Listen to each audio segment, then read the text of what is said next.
GST registration practicals, ठीक है।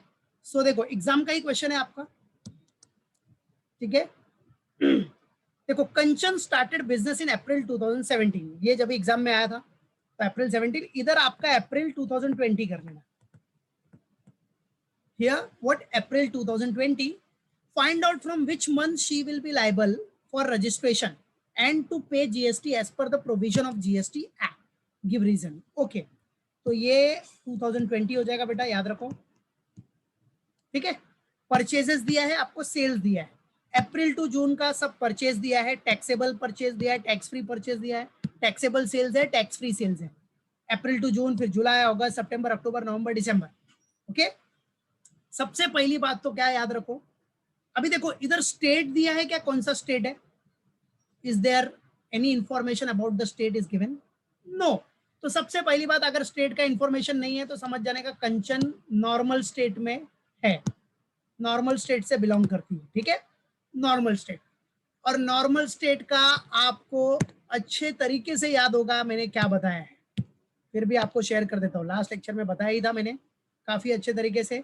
अगर नॉर्मल स्टेट आया, मतलब नॉर्मल मतलब एनी अदर स्टेट, ये देखो ये रहा, तो एनी अदर स्टेट में क्या बताया था मैंने, अगर एक्सक्लूसिवली डीलिंग इन गुड्स है, एक्सक्लूसिवली, वो क्वेश्चन में दिया रहेगा एक्सक्लूसिवली डीलिंग इन गुड्स, तो 40 लाख का लिमिट है, बराबर है। और अगर ऐसा एक्सक्लूसिवली डीलिंग इन गुड्स नहीं दिया है तो फिर 20 लाख का लिमिट, 20 लाख डील कर रहा है गुड्स एंड सर्विसेज में या सर्विसेज में, व्हाटएवर, ठीक है। But exclusively dealing in goods है तो 40 लाख का लिमिट। अब देखो इधर आपको कुछ मेंशन नहीं किया है, सी हियर, यहाँ आपको कुछ भी मेंशन नहीं किया है कि वो गुड्स में डील कर रहा है, सर्विसेज में डील कर रहा है, ऐसा कुछ भी मेंशन नहीं है क्या क्वेश्चन में दिख रहा है आपको किधर, नहीं ना, ठीक है। तो हम लोग क्या करेंगे, इसको नॉर्मली एज्यूम करेंगे, बराबर है, मतलब डीलिंग इन, याद रखो इधर क्या, dealing in goods and services, इधर मैं दिखा देता हूँ, dealing in goods and services, वैसे एग्जाम में आपको ये रहेगा directly dealing in goods and services, ठीक है। और अगर एक्सक्लूसिवली रहेगा तो वहां भी दिया रहेगा एक्सक्लूसिवली डीलिंग इन गुड्स, ठीक है, तो उसके लिए 40 lakh. Other than other than exclusively dealing in goods में क्या हो जाएगा, 20 लाख, ठीक है, नॉर्मल स्टेट के लिए या एनी अदर स्टेट, ठीक है, वो पता है, पूरा थियरी के हिसाब से चलना है बस, और कुछ नहीं, ठीक है।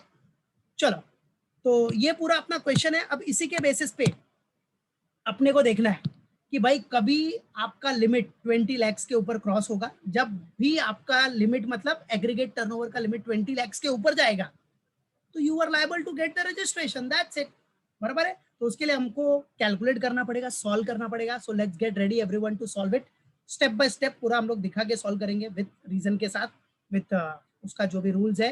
Okay, so let's get ready everyone.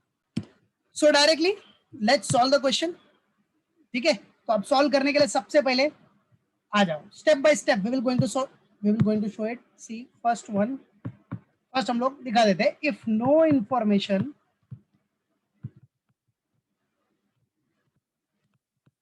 what if no information about, if no information about state is given, then it is to be,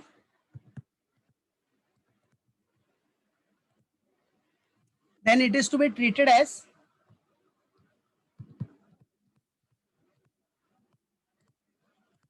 normal state, ठीक है, दैट इज अदर्स में आ गया ये, normal state that is others, ठीक है, बराबर है। And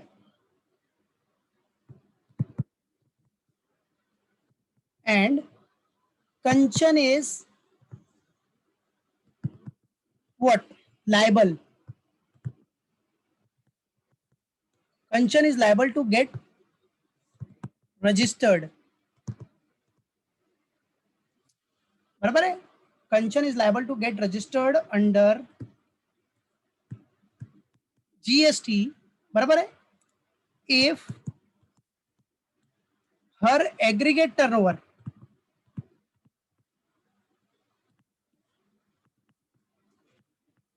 if her aggregate turnover during the financial year,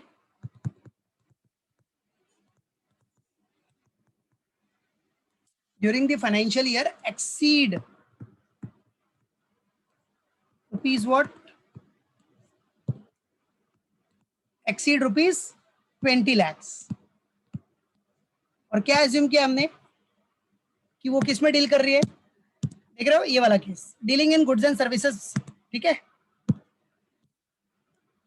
बराबर है, एज्यूम्ड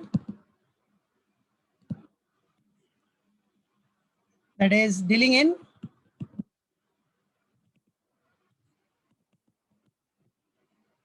गुड्स एंड सर्विसेज, क्योंकि ऐसा कुछ मेंशन नहीं किया था तो हमने एज्यूम किया कि dealing in goods and services है, दैट्स इट, ठीक है। तो 20 lakhs का लिमिट जब भी क्रॉस करेगा तो उसको रजिस्ट्रेशन करना पड़ेगा, उस दिन से लेके 30 दिन के अंदर तक, आगे आने वाले 30 दिन के अंदर तक उसको रजिस्ट्रेशन लेना पड़ेगा। ओके, गॉट इट, चलो सुनाओ, ये हो गया अपना, बराबर है।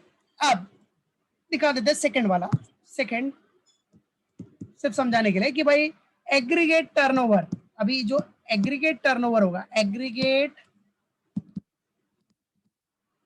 वेरी विविड कंसेप्ट, ठीक है, aggregate turnover includes what, taxable supplies,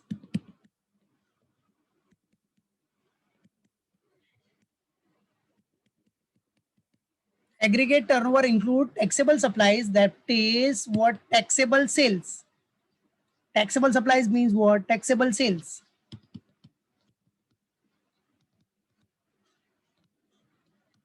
taxable sales as well as what, exempt supplies,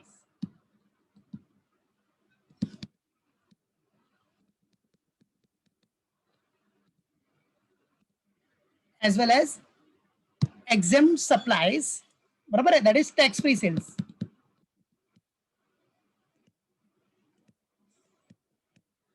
तो याद रखना बेटा, aggregate turnover include taxable supplies as well as exempt supplies, तो taxable sales, tax free sales सब include हो जाएगा, याद रखना, बराबर है। सेल्स का कैलकुलेशन करोगे ना जब भी टैक्सेबल सेल्स, सेल्स आएगा तो सेल्स में taxable sales as well as exempt supplies जो रहेगा वो दोनों इंक्लूड हो जाएगा एग्रीगेट टर्नओवर कैलकुलेट करते टाइम पे, जो कि आपको पहले भी थियरी में बता चुका हूं मैं। ये देखो, ये जो आपकी थियरी थी, दिख रहा है, स्टार्टिंग में ही बताया मैंने, ये देखो सी, दिख रहा है, aggregate turnover includes what, taxable supply, exempt supply, exports, interstate supply, ये सब इंक्लूड हो जाएगा उसमें, ठीक है, याद रखना। तो चलो अब आ जाओ कैलकुलेशन पार्ट करते हैं बेटा, calculation part, let's do the calculation part. तो कैलकुलेशन ऑफ एग्रीगेट टर्नओवर, तो फॉर्मेट बना देता हूं मैं, सिंपल सिंपल फॉर्मेट कैलकुलेशन करने के लिए, directly calculation of aggregate turnover format बना लो। मंथ ईयर हमारा क्या है, 2020 है, बराबर है, 2020 ईयर है आपका। अब टैक्सेबल सेल्स ले लिया, फिर टैक्स फ्री सेल्स, दोनों को प्लस करके वी विल गेट व्हाट बेटा, total sales, what we will get, we will get total sales and after that cumulative, जैसे हम स्टैटिस्टिक्स में करते हैं क्यूमुलेटिव। तो क्यूमुलेटिव कैसे करना बताता हूँ। तो चलो सबसे पहले स्टार्ट करेंगे हम लोग किससे, अप्रैल टू जून पूरा दिया है वो सब उतार लेते हैं, चलो आ जाओ, क्या दिया फर्स्ट, अप्रैल टू जून,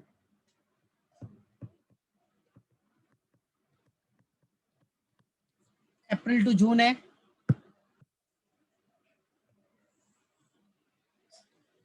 ठीक है, फिर जुलाई, फिर अगस्त, फिर सितंबर,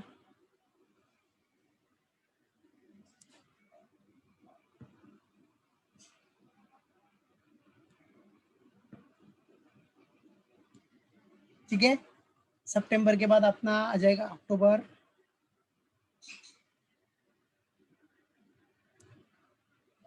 फिर नवंबर,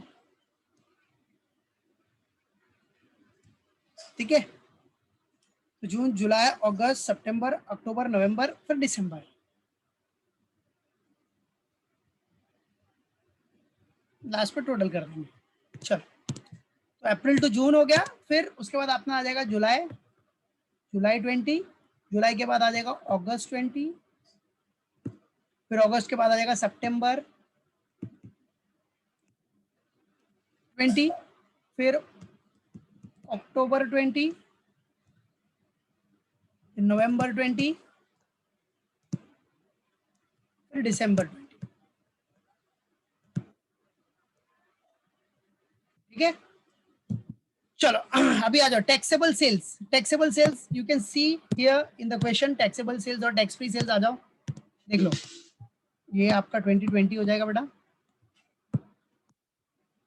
चलो टैक्सेबल सेल्स, सेल्स देखना 250, 2 lakhs, 1 lakhs, 4 lakh, 250, 4500, 7000, ये टैक्सेबल सेल्स है। फिर टैक्स फ्री सेल्स, दोनों उतार लो, फिर दोनों को प्लस करके टोटल सेल्स निकाल लो। ठीक है, तो आ जाओ,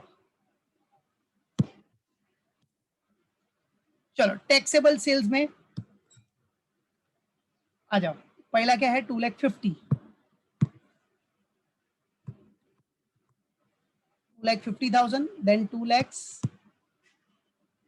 बराबर, then 1 lakhs, after that 4 lakhs, फिर आपका क्या है 2,50,000, एग्रीगेट टर्नओवर निकाल रहे हो आप, से सेल्स को प्लस किया, फिर 7,000। इधर टैक्स फ्री सेल्स के लिए आ जाओ, पहला 14 lakhs है, देन 2,60,000, देन 6,50,000 बराबर है, आफ्टर दैट 2,80,000,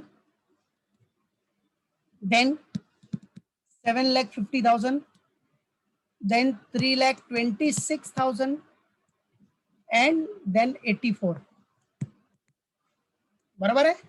चलो टोटल सेल्स निकाल लो, टोटल मतलब प्लस कर लो, अभी प्लस करो, कितना आ रहा है 250 प्लस 14 lakhs, कितना आया 16,50,000, yes, then 2 lakh plus 2,60,000, 4,60,000, add up करते जाओ सब, फिर 1 lakh plus 6,50,000, that is 7,50,000, then 6,80,000, then 10 lakhs, after that 3,30,500, after that 91,000 बराबर है। चलो अभी क्यूमुलेटिव कर लो, क्यूमुलेटिव पहला तो सेम ही रहेगा, first one will be the same, that is 16,50,000, ये तो सेम आ जाएगा 16,50,000। अब बेटा आपको क्यूमुलेटिव करना है, तो 16,50,000 प्लस 4,60,000 कितना हो गया टोटल, मारो 21,10,000। और याद रखना 20 लाख का लिमिट है ना अपना, ये लिमिट क्रॉस कर गया है, तो इसको ऐसे राउंड ऑफ भी कर देना, राउंड ऑफ। ठीक है, बाकी सब फटाफट टोटल मार के रख दो। ठीक है, फटाफट तो आ जाओ अभी 21,10,000 प्लस 7,50,000 कितना आ गया 28,60,000, then 28,60,000 plus 6,80,000 35,40,000, 35,40,000 plus 10 lakhs 45,40,000, 45,40,000 plus 3,30,500 कितना आ रहा है 48,70,500, यस और नो, बराबर है। चलो 48,70,500 प्लस 91 कितना आ रहा है 49,61,500। ओके ठीक है। अच्छा अगर 40 lakhs वाला लिमिट होता, अगर ये एक्सक्लूसिवली डीलिंग इन गुड्स होता, तो ये कभी लायबल होता रजिस्ट्रेशन के लिए 35,40,000 के बाद। इधर इसका लिमिट अचीव, देखो इधर इसका लिमिट रीच कर रहा है 40 lakhs के ऊपर का, बराबर है, तो इस डेट पे वो लायबल होता, मालूम पड़ा कि नहीं, है कि नहीं, इधर जो भी मंथ रहेगा जैसे अक्टूबर है तभी लायबल होता, राइट। बट इधर तो 40 lakhs का लिमिट देखना ही नहीं ना अपने को, हमने क्या एज्यूम किया dealing in goods and service कर रहा है ना, तो कौन सा लिमिट 20 lakhs के ऊपर, तो 20 lakhs के ऊपर कभी गया उसका जुलाई में हो गया, जुलाई में, यस तो जुलाई में वो क्या हो जाएगा बेटा, liable to get the registration. जुलाई में उसको रजिस्ट्रेशन लेना पड़ेगा और उसके बाद 30 डेज का टाइम है, 30 दिन के अंदर रजिस्ट्रेशन ले ले, अदरवाइज लोचा हो जाएगा फिर। ठीक है, ओके। तो याद रखना जुलाई में उसको रजिस्ट्रेशन करना पड़ेगा, बस ऐसा कोई भी समय आया ऐसा करके आप रजिस्ट्रेशन कभी लेना पड़ेगा वो निकाल सकते हो। सिर्फ अपना थियरी याद रखना, कौन सा केस है, नॉर्मल स्टेट है, स्पेशल कैटेगरी स्टेट है या मैप्टस है, किसमें वो बिलोंग कर रहा है, उसके बेसिस पे आपको कैलकुलेशन करके देखने का, लिमिट क्रॉस हो रहा है, कभी क्रॉस हो रहा है, बराबर है, विच मंथ, तो वो मंथ में आपको रजिस्ट्रेशन लेना है, वो मंथ से आप लायबल हो गए to get the registration under GST. Okay, so let's get the comment, let's put the comment here. तो कंक्लूजन मार लो और क्या, आ जाओ conclusion, or you can give the comment here. चलो क्या देगा बेटा, since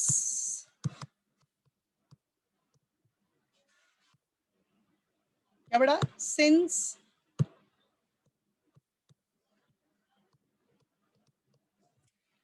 the aggregate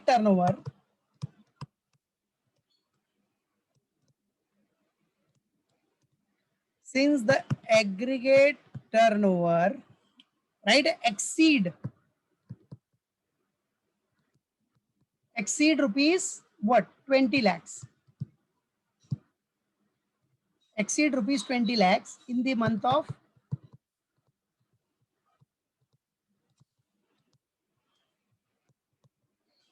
of July, right? So Kanchan will be, तो अपने ओन वर्ड्स में दिखा देने का, Kanchan will be liable for registration under GST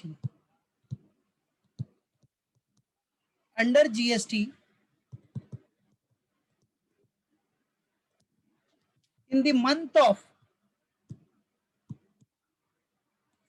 July 2020 within 30 days। 30 दिन के अंदर उसको रजिस्ट्रेशन लेना पड़ेगा, याद रखना। So that is the conclusion. ठीक है, दैट्स इट, ऐसे ही आपको दिखाना है। क्लियर, मालूम पड़ गया? ठीक है, तो जब भी होगा, अभी इधर 40 लैक्स का लिमिट होता है, अगर 40 लैक्स वाला, तो 40 लैक्स का कभी, अगर ये एक्सक्लूसिवली डीलिंग इन गुड्स करती, एक्सक्लूसिवली किसमें डील करती बेटा, गुड्स में, तो ये 40 लैक्स का लिमिट होता। 40 लैक्स का लिमिट कभी रीच करता बेटा अक्टूबर में, तो फिर ये लायबल कभी होती रजिस्ट्रेशन के लिए, अक्टूबर 2020 में, और विद इन 30 डेज के अंदर उसको रजिस्ट्रेशन लेना है। दैट्स इट, जीएसटी में रजिस्ट्रेशन करना पड़ेगा, नहीं किया तो फीस फाइन पेनल्टीज जो भी लगेगा वो तो लगना ही है। ठीक है, सो दैट्स द सम, ऐसे ही आपको रजिस्ट्रेशन दिखाना है, निकालना है। Okay okay.